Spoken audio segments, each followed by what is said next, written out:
আসসালামু আলাইকুম। Hello viewers, কেমন আছেন আপনারা? আশা করি প্রত্যেকে ভালো আছেন। আজকে আমি শুরু করতে যাচ্ছি কম্পিউটার ডেস্কটপ যে আইকনগুলি আছে সেগুলো কিভাবে আপনারা সেটআপ করবেন। যেমন আমরা জানি যে কম্পিউটারের ১ম এ যেটা দেখে থাকি যে মাই কম্পিউটার একটি অপশন ডেস্কটপে শো করা থাকে। রিসাইকেল বিন থাকে, আমার এখানে কিন্তু নেই। এগুলো আপনি কিভাবে সেট করবেন? এগুলা সেট করার জন্য আপনি প্রথমত আমি এর আগে আরেকটি বিষয় দেখিয়ে নেই যে আমরা এই যে ডেস্কটপটাকে কিভাবে জুম ইন এবং জুম আউট করতে পারি।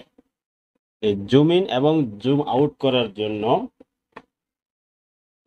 কিবোর্ডের কন্ট্রোলকে চেপে ধরে মাউসের যে চাকা আছে মাউসের চাকাটা ঘুরান। ঘোরালে এটা আইকনগুলা জুম ইন হবে, আবার উল্টা দিকে ঘোরালে জুম আউট হবে। আপনার ইচ্ছে মতো করে এই কম্পিউটার আইকনগুলা জুম ইন এবং জুম আউট করতে পারেন।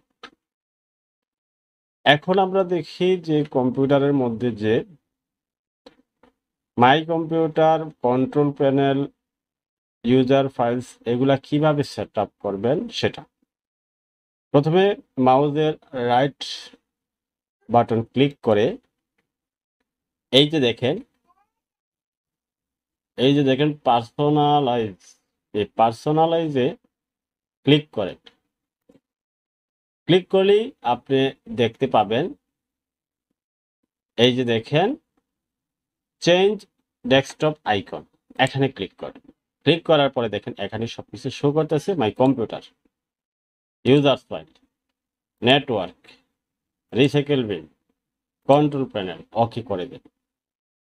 টিকমার্ক দিয়ে আপনি অ্যাপ্লাই করবেন, ওকে হয়ে যাবে।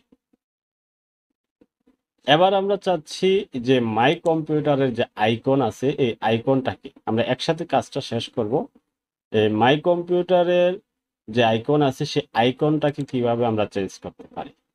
এখানে দেখেন মাই কম্পিউটারের ভিন্ন রকমের অনেক আইকন আছে, আপনার ইচ্ছে মতো আইকনগুলা সেট আপ করতে পারেন। এরপরে আসেন রিসাইকেল বিন। রিসাইকেল বিনটা আমরা কিভাবে করতে পারি, এই যে দেখেন রিসাইকেল বিন। এখন এটাকে আপনি কিভাবে আইকনটা চেঞ্জ করতে পারেন সেটা এভাবে দেখে নেন। আমরা এভাবে যদি স্ক্রলিং করি এখানে দেখতে পাবো সে রিসাইকেল বিনের বিভিন্ন ধরনের আইকন আছে, সে আইকনগুলা আপনি সেট আপ করে নিতে পারেন। যেমন এখানে একটা আইকন আছে, এই যে এখানে একটা আছে, আপনি যেই কোনোটাকে সেট করতে পারেন। এরপরে আসেন কন্ট্রোল প্যানেল। আমি এখন কন্ট্রোল প্যানেলকে চাচ্ছি বা ইউজার্সকে আমি চাচ্ছি এই ইউজার্স আইকনটাকে আমি কিভাবে চেঞ্জ করতে পারি। আপনার পছন্দ মতো যে কোনো একটি আইকন সেট করে দিতে পারেন। আপনার পছন্দ মতো মনে করি আমরা এটা দিলাম। দেওয়ার পরে অ্যাপ্লাই, ওকে করে দেন। এখন আমরা দেখতেছি ক্রস করে বের হইলে দেখেন কম্পিউটার, এই যে দেখেন কম্পিউটার কেমনভাবে শো করছে। এবার দেখেন এই যে রিসাইকেল বিন আমরা চেঞ্জ করেছি, নেটওয়ার্ক চেঞ্জ করেছি। এরপরে দেখেন কন্ট্রোল প্যানেল একরকম ছিল, আমরা এটাকে চেঞ্জ করে নিয়েছি। এরকমভাবে আপনি বিভিন্নভাবে এগুলোকে চেঞ্জ করে আপনি মাই কম্পিউটার চেঞ্জ করে আপনার মতো করে সাজিয়ে নিতে পারেন। আজকের ভিডিও আমি এখানে রেখে দিলাম। আল্লাহ হাফেজ।